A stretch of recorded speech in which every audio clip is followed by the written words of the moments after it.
ഗെത്സമന തോട്ടം ഒലിവു മലയുടെ പടിഞ്ഞാറേ ചരിവിൽ ഒലിവു വൃക്ഷങ്ങളാൽ നിബിഡമായ ഒരു തോട്ടമാണ്.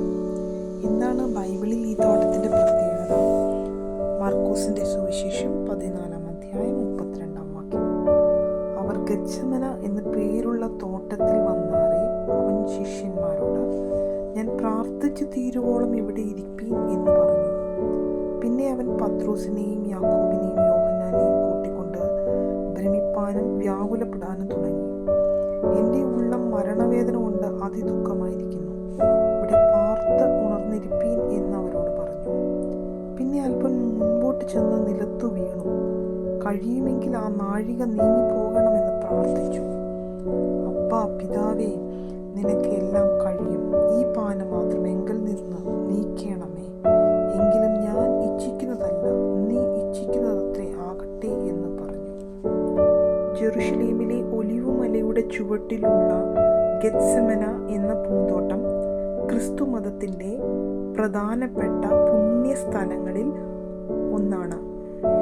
ഗെത്സമനീം എന്ന ഗ്രീക്ക് പദത്തിൽ നിന്നാണ് ഗെത്സമന എന്ന പദമുണ്ടായിരിക്കുന്നത്. അതിൻ്റെ അർത്ഥം എണ്ണച്ചുരുൾ എന്നാണ്. യേശു അതിവേദനയോടെ പ്രാർത്ഥിച്ച പാറയുടെ മുകളിൽ നിർമ്മിച്ചിരിക്കുന്ന ഒരു കത്തോലിക്ക ചർച്ച്, അതിൻ്റെ നാമം ചർച്ച് ഓഫ് ഓൾ നേഷൻസ്, ഇവിടുത്തെ പ്രധാനപ്പെട്ട ഒരു പള്ളിയാണ്. ഗെത്സമന പൂന്തോട്ടത്തിലെ 3 ഒലിവ് മരങ്ങൾ ശാസ്ത്രത്തിന് അറിയപ്പെടുന്ന ഏറ്റവും പഴക്കം ചെന്ന ഒന്നാണെന്ന് കണ്ടെത്തി.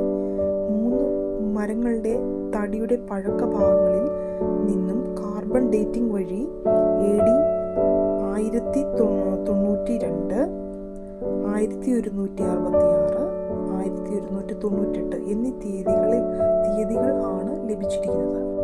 പുതിയ നിയമം അനുസരിച്ച് യേശു ശിഷ്യന്മാരും പതിവായി സന്ദർശിക്കാറുണ്ടായിരുന്ന ഒരു സ്ഥലമായിരുന്നു ഗെത്സമന തോട്ടം.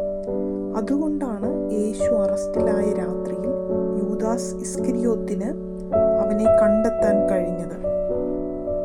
യേശു ഗെത്സമനയിൽ പോയി എന്ന മർക്കോസും മത്തായി സുവിശേഷങ്ങളിൽ രേഖപ്പെടുത്തിയിരിക്കുന്നു. കിദ്രോൻ താഴ്വരയ്ക്കടുത്തുള്ള ഒരു തോട്ടത്തിലേക്ക് അവൻ പോയി എന്ന് യോഹന്നാൻ പറയുന്നു.